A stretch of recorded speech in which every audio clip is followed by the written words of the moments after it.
Hey yo, thanks for tuning in to The Source, your source for celebrity news. Check this out. The other day, Reverend Meek E. Thomas of Payne Memorial AME Church in Baltimore, Maryland, was given a sermon. And during his sermon, he was talking to the congregation. And he asked the congregation if they heard of this new gospel artist named GloRilla. I know, you're like, Source, you're playing, right? No, I'm not. And trust me, I couldn't make this up even if I wanted to. Peep this. This is why I love good gospel music. I love good gospel music. And there's this new gospel artist. Some of you might know her, some of you don't. But her name is Gloria Hallelujah Woods. Yes, she's from Memphis. Her name is Gloria Hallelujah Woods. Some of you might know her as GloRilla. Yes, GloRilla. Yes, GloRilla has a song called Tomorrow. And she makes this statement that blesses me. She says, every day the sun don't shine, but that's why I love tomorrow. And I'm talking to some people that life ain't been the kindest to you, but you understand that what Big Mama said all the time was right, that weeping may endure for a night, but joy comes in the morning.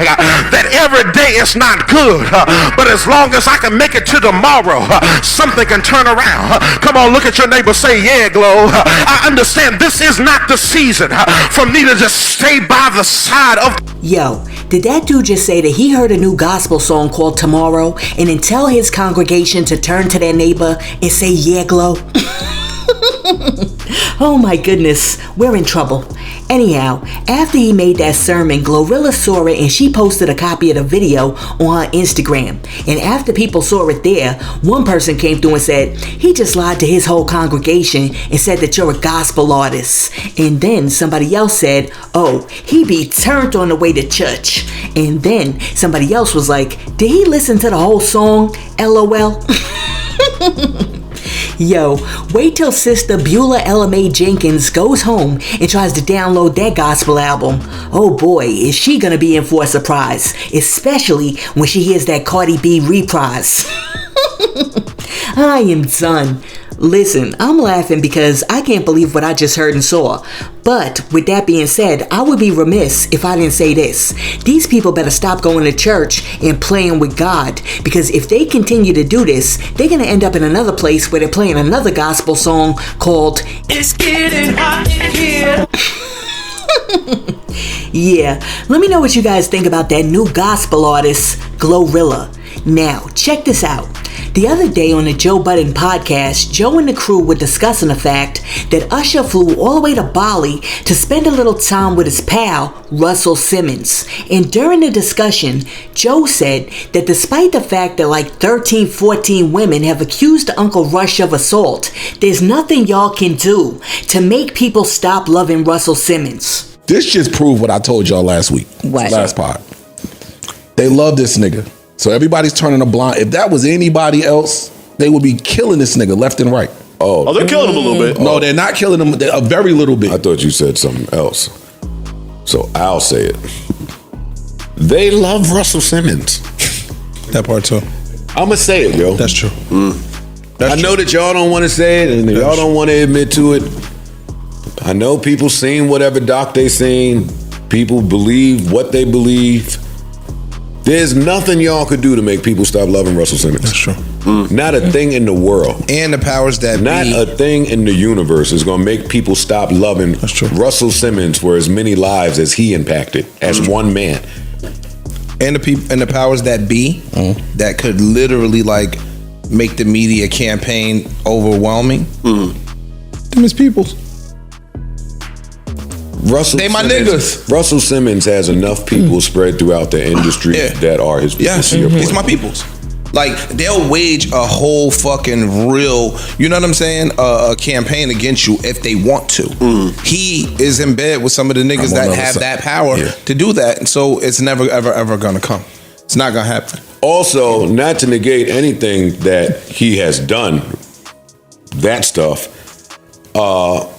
but to people that don't have that experience with him, he has been nothing but kind, gentle, sweet, generous, and amazing. Listen, do you guys agree with Joe Budden when he says that there's nothing that anybody can do on the top side of this earth to make people stop loving Russell Simmons? Which means that he can essay whoever he wants, he can pull his hot dog out in the office searching for buns, he can date a 16-year-old and then marry her, and there'll be absolutely no repercussions. Why? Because people love him. And if you think that this does apply, does this also apply to the other members of the Shady Bunch? Source, can you please pull up a picture of the Shady Bunch? Here's a story of a man named Cosby who was R-ing almost every lovely girl. All of them got doped like the others, the youngest one in curls. Here's a story of a man named Diddy who was busy R-ing mad girls of his own. Alright, let me stop. But what I'm saying is, are we giving some of these dudes like an extra pass compared to some of the others because we like them a little better? For example, are we giving Diddy a harder time than we're giving Trey Songz? Or are we giving Bill Cosby a harder time than we're giving T.I., even though they've all been accused of doing the same exact thing? With that being said, have we been going easy on Russell Simmons in comparison to Bill Cosby and Diddy and some of the others because we're biased and because of the status that he holds in hip-hop? Therefore, we allow Russell Simmons to get away with certain abuses that other people can't get away with. I mean, real talk. While we're over here persecuting Diddy daily, we're allowing Russell Simmons to sit Indian style over there in Bali looking like a cross between Yoda from Star Wars and Buddha in deep meditation while he's still entertaining celebrities like Usher. I mean, are we giving Russell Simmons more of a pass because we love him and he can do no wrong? Or is it because, unlike Diddy, there's a little doubt as to whether or not Russell Simmons actually did what they're saying he did wrong? Listen, let me know what you think. 1, do you think that Russell Simmons is getting more latitude and grace than Diddy, Cosby, and R. Kelly? And 2, if you do think so, why do you think that is? Let me know in the comments. And while you're down there leaving a comment, be sure to like and subscribe to the channel.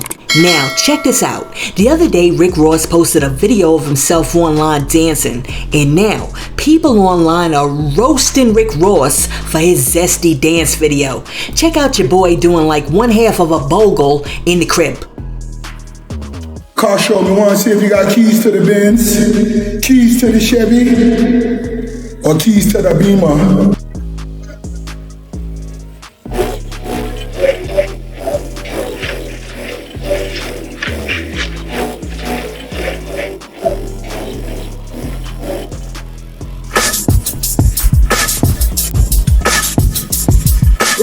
I'm so excited on June 1st. You see?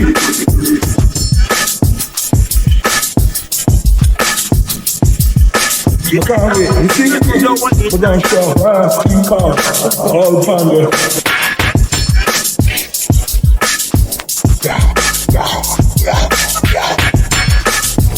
Give me it, bro. Give me it. Yeah.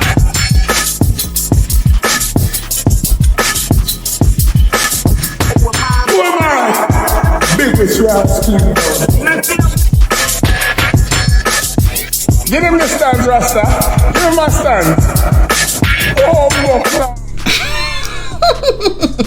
Yo, after Ricky Rose dropped a video of himself dancing in a koala collared coat with no shirt, a pair of Nike shorts, and some high-top sneakers, somebody jumped in the comment section and said, "Who gave this man all this money to act a fool?"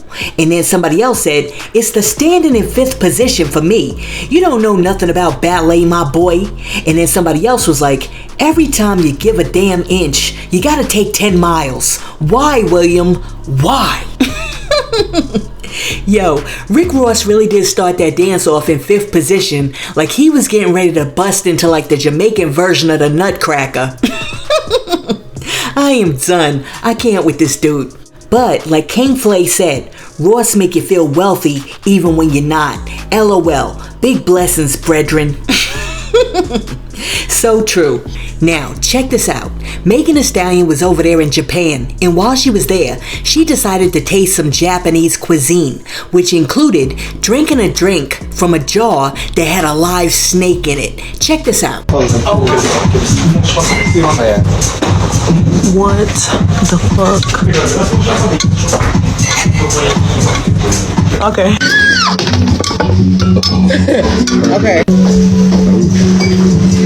Is this gonna kill me? He looking at me! What help? Who's help?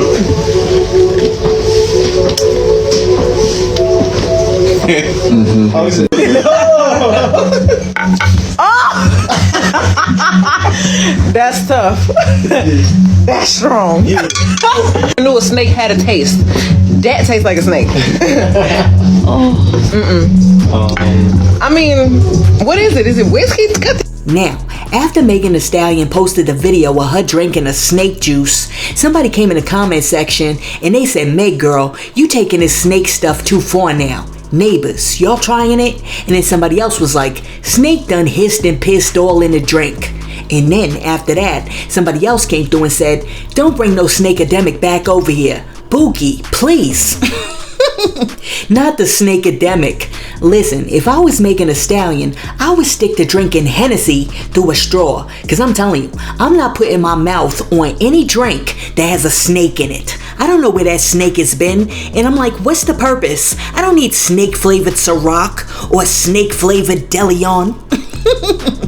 Listen, let me know. If you were in Japan, would you drink the drink with a snake in it? Let me know in the comments. Alright, so the other day a white content creator posted a video discussing the fact that she can't stand when she sees a fine man in public, but then they start talking and you hear one too many type issues coming out of their mouths. And she was like, "Speak English with your stupid A."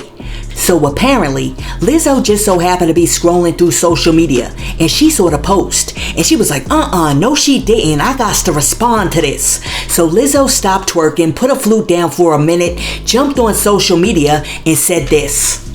Jay, bitch, speak English with your stupid ass. She's like, or even better, why don't we bring back gatekeeping so that AAVE is reserved for the people who created it and grew up speaking it, so that all these people who are now talking like black people because they read words on the internet and don't know the origin and don't participate in the culture, don't overuse it, and then things like this happen. Because Ganglish is definitely the new thug.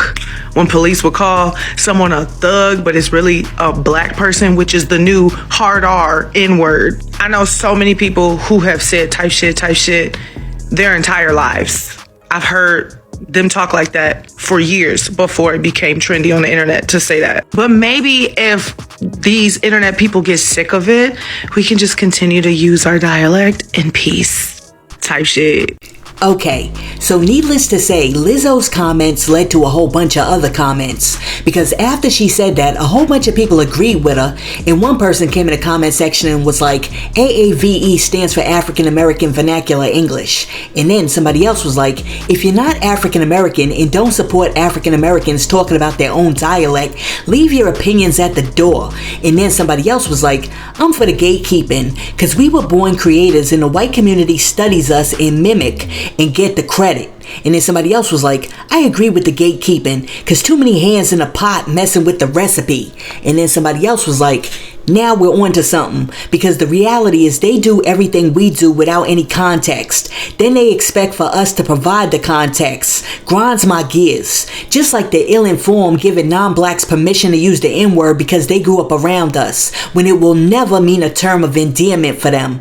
Never. Listen, the first thing that the TikToker needs to understand is that there's a difference between language and dialect. And dialect is a regional variety of language distinguished by features of vocabulary, grammar, and pronunciation. So depending on where you travel in this diverse nation of ours, you're going to come across a whole bunch of different dialects. So the whole concept of saying speak English because somebody's using a different dialect is just stupid. And it just goes to show that the same chick who jumped on TikTok to talk about how everybody else is talking doesn't seem to have a firm understanding of linguistics herself. And as far as I know, I can almost guarantee you that if I look in a dictionary right now, the two words type and ish are both part of the English language. Yo, let me know what you think about Lizzo's response to the TikToker who was like, speak English. Listen, let me know what you think about the pastor who was telling his congregation about this new amazing gospel artist, GloRilla, Joe Budden defending the amazing Russell Simmons, Rick Ross getting roasted over his zesty two-step, Megan Thee Stallion drinking that snake juice, and Lizzo responding to the TikToker who does not like African American vernacular. Let me know what you think about all of that in the comments. And while you're down there leaving a comment, be sure to like and subscribe to the channel and share this video with your friends. Hey yo, thanks for tuning in to Celeb Source, your source for celebrity news. Be sure to like and subscribe to the channel. Peace.